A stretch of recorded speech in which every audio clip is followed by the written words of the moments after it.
think that the messaging from the government is pretty unclear. Just got this from Anne Widdecombe, and bear in mind that it's a Sunday, and the churches are still closed for the first time since 1207.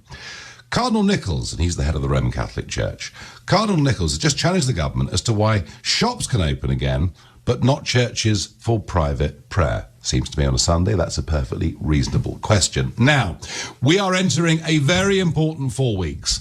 We left the European Union at 11 p.m. on the 31st of January this year, but we're still stuck inside the entirety of the EU rulebook. We're paying, we're accepting laws, we're accepting court judgments, we have no say whatsoever, and this is during what's called the transition period, where we're supposed to renegotiate a trade deal before we move on to a new relationship.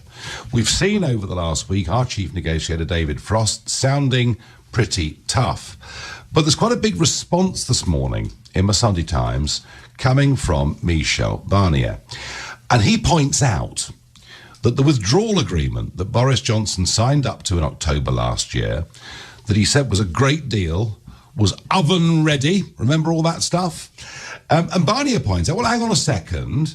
You agreed to all these things in the withdrawal agreement.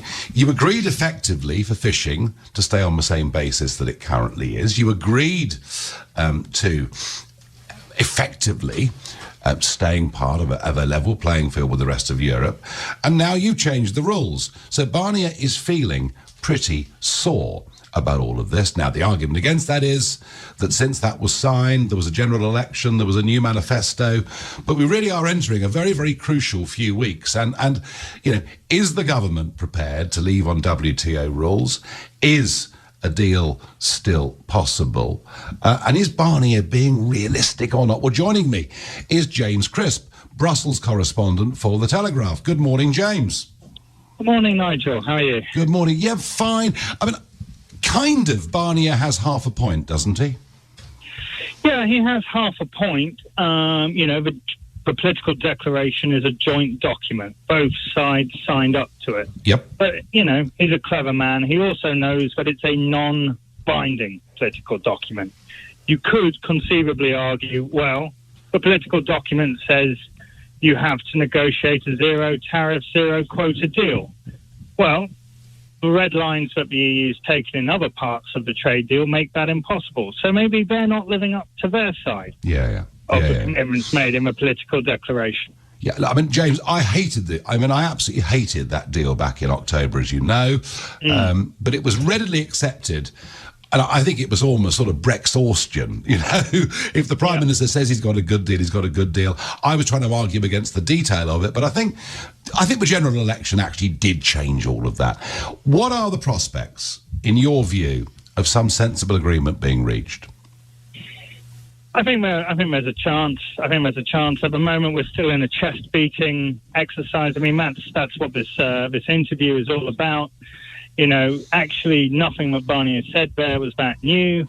He just gets up there. He says, "These are our red lines. You need to change." Well, last week, David Frost stood up, wrote a public letter. Yep. It's a slightly bizarre approach, but he did that, and he was basically saying the same thing, setting out his red lines and saying the EU must change. So both sides are going to be looking down the barrel of a gun in a few months' time. I don't think there will be an extension to a transition period. And then the question is, do you want to go on to WTO terms? Yeah. Well, neither side wants that. So maybe they'll find a way. So we've got negotiations going on this week. We've got a big European summit, I think on the 19th of June. And Boris Johnson expected to be in Brussels at some time around that, yeah? Yeah, I mean, what I've heard is that this joint level, this high-level meeting, this mini summit on Brexit, the talk is that will happen, but will happen before the EU summit.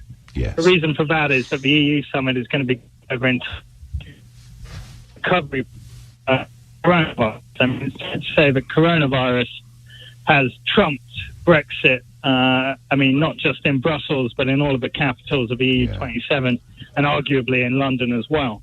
Unsurprisingly. James, thank you very much indeed for joining us this morning. That was James.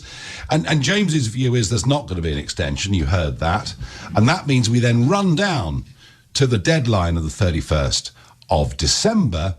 And if a deal is not reached, we will leave on, some will say WTO terms, some will say no deal, some will say an Australian type trading system. You pays your money, you takes your choice. From my perspective, I don't believe there should be taxation without representation.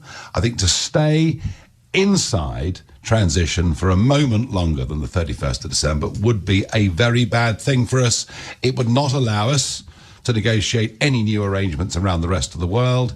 It would drag us in to the European Union's next 6-year round of budgets, and we would still have some sense of liability if the Eurozone was to go bang. So I want us to be freed of it.